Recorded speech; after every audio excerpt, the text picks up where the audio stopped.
ပါလာမင်းကြီးကသာငှက်ကလေးများလဲအိပ်ပျော်နေပါပြီကံရည်ပြင်းကြီးလဲငြိမ်သက်တိတ်ဆိတ်စွာမျက်လုံးမိတ်ပြီးအိပ်ပါညီလေးရာအေးများရဲလာရောင်ကျေရောင်များအောင်နာလာ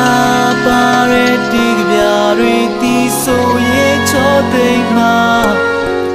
လောကရဲ့ဥယေမာယာများချမှာ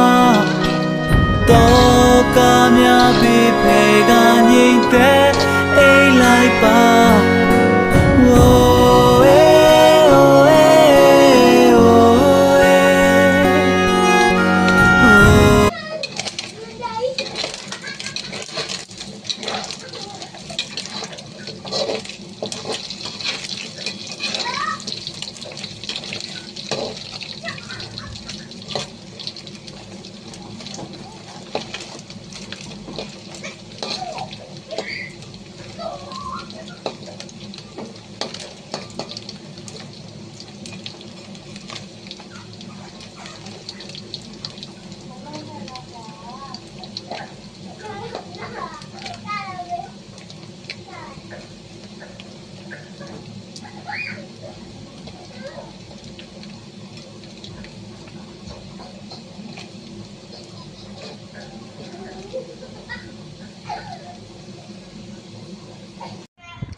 ဟုတ်ကဲ့ဟုတ်ကဲ့